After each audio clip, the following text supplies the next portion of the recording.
Olá, eu sou Rosângela Carvalho, arquiteta urbanista, falando aqui pelo CAU Alagoas, direto da Bienal. Nós estamos aqui instalados aqui dentro e hoje nossa convidada é Mirna Porto, que é arquiteta também urbanista e atua fazendo feiras, atua dentro desse universo, né, da arquitetura do efêmero e das feiras. E nós vamos bater um papo com ela. Dizer que todos vocês encontram todos os nossos episódios do Café com Cal no YouTube ou nas redes sociais e as informações também no site do CAU Alagoas. Mirna Porto, bem-vinda ao CAU Alagoas, né? Obrigado pela visita ao nosso stand. Nós estamos com essas ações que o presidente Geraldo atualmente entende como de muita comunicação entre o CAU e a sociedade como um todo, não só para profissionais. Diversos livros aqui apresentados. Eu queria que você se apresentasse e falasse um pouco de como é a sua experiência planejando isso, essa trajetória do que você chegou até aqui, que você estava me contando, falando para o público como é trabalhar nessa seara, né, nesse universo das feiras, né? Antes de mais nada, muito obrigada, estou me sentindo super honrada, né, assim, acho que é a primeira vez que eu estou fazendo uma entrevista para o CAU, nesses anos todos, e fui aluna de muitos que estão lá e, assim, sou bem feliz por ser arquiteta, antes de mais nada de qualquer coisa, acho que é uma profissão fantástica, que abre um leque de perspectivas em muitas áreas. A gente, para ser arquiteto, não precisa necessariamente construir casas, nem prédios, nem edifícios. A gente, sendo arquiteto, a gente tem um universo a percorrer que é a coisa mais rica do mundo. Essa é a maior alegria que eu sinto de ter me formado em arquitetura. E eu hoje, depois de ter trabalhado com arquitetura de interiores, com edificações, com construção popular, de casas populares, que eu também gostei muito desse pedaço, eu me identifico muito mais hoje como cenógrafa até, porque eu faço o que eu chamo de e muitos chamam de arquitetura efêmera, que a gente monta, todo mundo curte por um determinado momento, depois desmonta e fica na memória. E eu gosto disso, da gente trabalhar com coisas que sejam como a gente é. A vida é assim, ela é impermanente. E eu entrei nesse universo trabalhando primeiro, as primeiras feiras que eu fiz foram Arte Nó. Em 98, mais ou menos, eu comecei a montar as feiras de artesanato para o Sebrae. E nesse meio de caminho, eu comecei a desenvolver a questão da organização do espaço de feiras como arquiteta e, ao mesmo tempo, a parte cenográfica. Porque, como era uma feira de artesanato, a gente tinha essa coisa de querer mostrar artesanalmente o que, é que aconteceria. E foram muitos anos. A minha última Arte Nova foi em 2010, que eu fiz aqui no Centro de Convenções. Fiz uma, inclusive, quando estava em construção ainda. Mas, fora disso, eu trabalhei fora do Brasil também, durante 4 anos, para a ADIT Nordeste, fazendo as feiras na Europa. Em muitos países, uns 4 ou 5 países, eu montava os estandes do Brasil. E essa coisa de fazer estande é muito legal, porque você levar a sua cultura e tudo mais foi ótimo. Aqui, especificamente, na Bienal, eu tive essa oportunidade agora de pegar o projeto completo. Essa é a terceira Bienal que eu trabalho, mas antes como cenógrafa, mais na parte de cenografia. Eu acho que muitas pessoas se lembram da maloca que eu fiz, a maloca na Bienal passada, que foi muito sucesso e tal. Mas dessa vez, a minha preocupação foi a preocupação espacial mesmo, como arquiteta. Eu queria desenvolver um projeto em que a gente conseguisse mais espaço de circulação, mais segurança para quem está na Bienal, e a gente fez um pacto de que me deixariam estudar de uma maneira, diminuir estandes, por um lado, aumentar pelo outro, que não podia ser uma Bienal igual a que estava sendo feita antes. E eu estou muito satisfeita. Eu estou bem satisfeita porque por 2 motivos. Primeiro, o tema dessa Bienal eu acho de absoluta importância do ponto de vista cultural, do ponto de vista humano, a gente entender a língua portuguesa. Acho que a gente vai fundo na questão da África, a África como mãe de muitos processos culturais da gente, de muitos processos, inclusive arquitetônicos. Aqui na Bienal, a gente, quando entra, tem logo a presença das adinkras, que são esses símbolos que estão na entrada da Bienal, e eu não tinha tanto conhecimento sobre isso. Quando eu comecei a pesquisa, eu me impressionei muito, toda a parte de grades que a gente faz, principalmente no nordeste do Brasil, elas eram feitas também com a mão de obra escravizada. E essas adincras, elas passam a fazer parte do design de todas essas grades. Eles faziam isso silenciosamente e a gente não tinha ideia de que esses desenhos, essas curvas que as grades têm, os portões principalmente, continham elementos de positividade, de axé, Mensagens, né. mensagens assim muito muito lindas e muito importantes. E aí eu comecei a colocar as adicras sobrevoando, né, logo de cara, dando boas-vindas, porque esses símbolos são super importantes, representam Deus, afeto, amor, unidade, eh, garra, segurança, eles têm vários. E isso permeia todos esses países que foram colonizados por portugueses, que só foram também libertados do jugo português colonial em 1974. Olha que loucura você pensar que até 1974, Angola, Moçambique, Guiné-Bissau, Cabo Verde, todos esses países eram colônia portuguesa ainda. E que só a Revolução dos Cravos, que a gente não faz ideia, todo mundo acha no Brasil, a Revolução dos Cravos foi uma revolução comunista que aconteceu em Portugal. Não, a Revolução dos Cravos foi uma revolução africana que chegou a Portugal para a libertação das colônias. E essa libertação foi que fez com que, finalmente, a África pudesse se autoconduzir. Então, a gente é muito injusto quando a gente fala da África como do ponto de vista político. Ah, porque lá não conseguem se administrar, eles têm uma dificuldade horrível para conseguir bons presidentes. As pessoas criticam e não têm noção de que 74 foi outro dia. 74 foi ali, sabe? Não tem nenhuma geração ainda para poder você dizer deu certo, não deu certo. Então, essa libertação da África tinha que estar aqui. Aí o que eu fiz? Criei uma Praça dos Cravos, em que eu conto a história da Revolução dos Cravos. A gente ainda não conseguiu, por incrível que pareça, concluir essa praça aí. Eu estou tentando ver se hoje à noite, na madrugada, a gente consegue, porque tem uns cartazes imensos, umas imagens que ficam do lado de fora, que não conseguiram entrar pelo tamanho delas, porque começaram a montar a feira antes de eu conseguir terminar.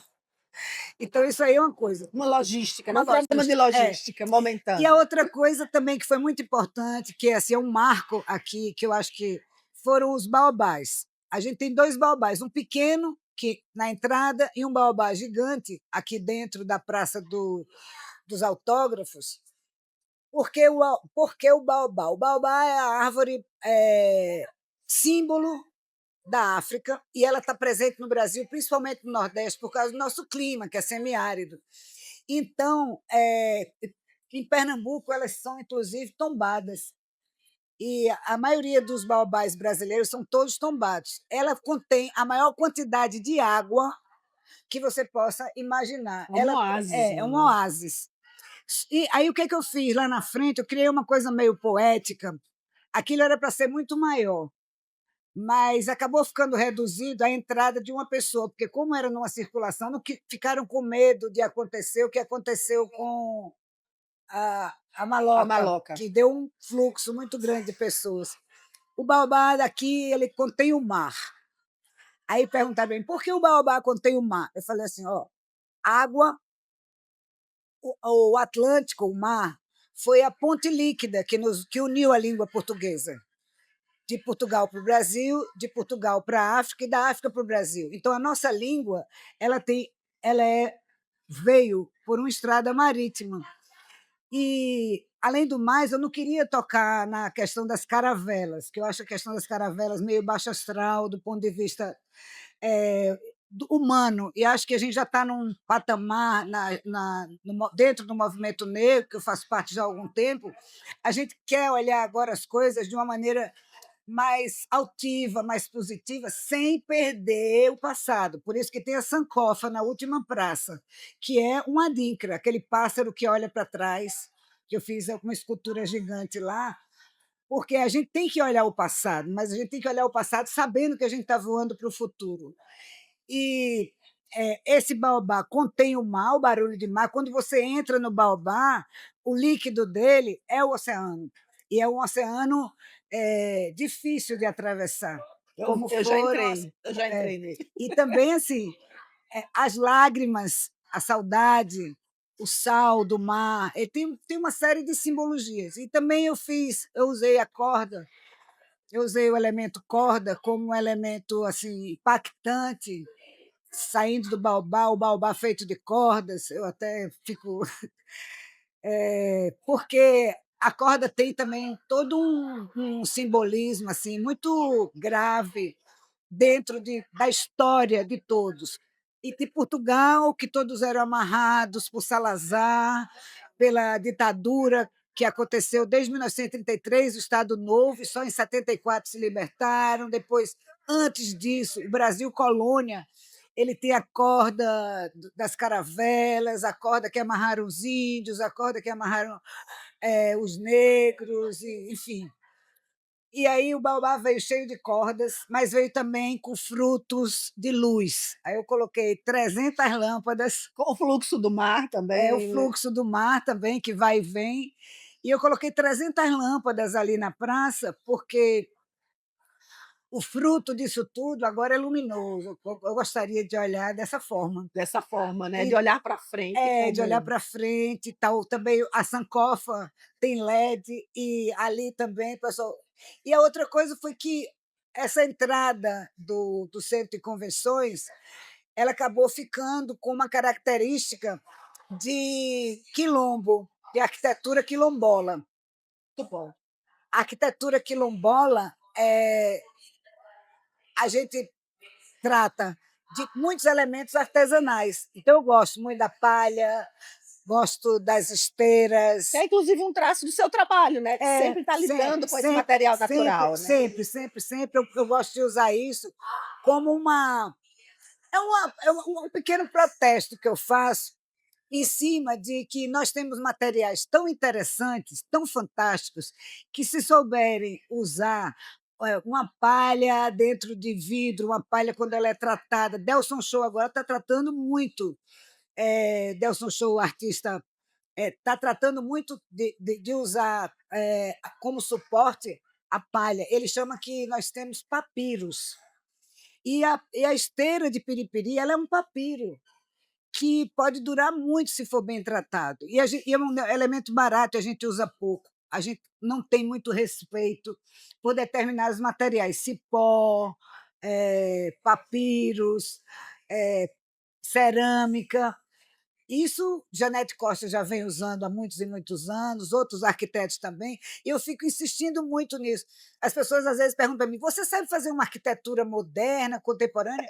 Eu falo: "Eu sei", mas assim, a minha paixão, não vou mentir, sabe, eu sempre procuro introduzir alguma coisa disso.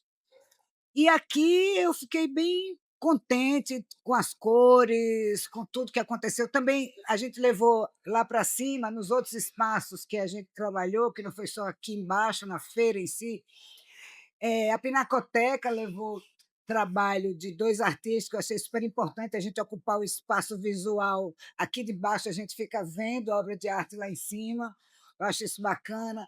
O próprio estande do Sesc também, ele entrou num contexto de uma exposição, aí eu já também foi projeto meu, aí eu já tratei também como sendo um elemento africano, porque está tratando da expulsão das protagonistas.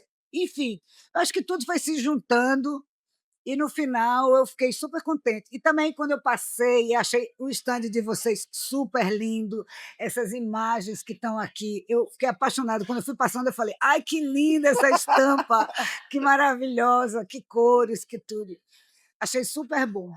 Na verdade, o CAL hoje em dia, a gente tem ações, as ações ainda se dividem em ações internas e ações externas, para a gente justamente tocar mais, nesse processo de aproximação com a sociedade, né. Acho que a gente tem essa missão, né, de se abrir mais para a sociedade mesmo, enquanto entidade técnica que pugna pela fiscalização do exercício profissional, mas a gente tem uma responsabilidade social de estar. Sim. Então é nesse sentido que a atual gestão faz muito isso. Todo evento que pode ser inserido, nós estamos presentes, para conversar com a comunidade, para conversar com as pessoas, para que a gente seja visto e seja visto o trabalho também que o CAL desenvolve, tanto em artes, que ele estava falando sobre assistência técnica para habitação de interesse social, que hoje nós temos editais, que o próprio CAL paga os profissionais para isso. Então são diversas ações, nosso conselho é novo, né, nós saímos É, de uma junção com o antigo CREA e hoje somos um conselho, mas que ainda tem poucos anos de vida, então nós ainda estamos nos encontrando, né, nas nossas ações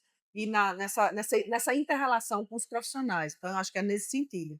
Por isso a importância de você, como representante, né, da profissão também, da arquitetura e do urbanismo, estar presente num evento como esse, né, fazendo o trabalho da arquitetura do efêmero, da arquitetura de feiras, né, da cidade provisória, como a gente chama, e nesse sentido trazer essa bagagem profissional que você fala, que você traz aqui para dentro dessa leitura histórica que é importante, né, ser visto. E é só agradecer, o Cal agradece, né, a sua participação no nosso Café eu com que Cal aqui da agradeço. Bienal. A gente tem é um programa que a gente tem desenvolvido nessa gestão, e que ele é bimestral, mas agora durante a Bienal a gente fez essa diferença, e que ao longo do tempo a gente vai só fortalecendo as ações e divulgando para que outros profissionais e outras pessoas também da sociedade também Parabéns, eu estejam. fico muito orgulhosa. Eu conheço todos vocês e tenho muito orgulho de ter aprendido muito com alguns e que me ensinaram muitas coisas importantes. Acho que é uma turma que vem trabalhando com consciência social, isso é super importante. Essa visão social, essa visão política, social, ambiental, que eu conheço o Geraldo assim de tombamento da ilha de Santa Rita, que é uma conquista de alunos na época, eu fazia Perfeito. parte desse grupo. Então, assim, fico muito feliz, muito orgulhosa de estar por aqui e gostei muito de fazer parte. Muito obrigada de todo o coração e tomara que mais pessoas entrem nessa área que eu hoje trabalho, porque é muito boa, muito gostosa, muito divertida. É cansativa, é braçal, É evento. é muito braçal. Em muitos momentos é totalmente braçal. Quando você menos espera, você está sendo mais do que pedreiro, carpinteiro, pintor, mas é uma delícia. Eu adoro. Nós agradecemos a presença da Mina Porto no nosso Café com Cal. Quem quiser mais informações, vai nas redes sociais, do Cal Alagoas ou no site do Cal Alagoas e do Cal BR.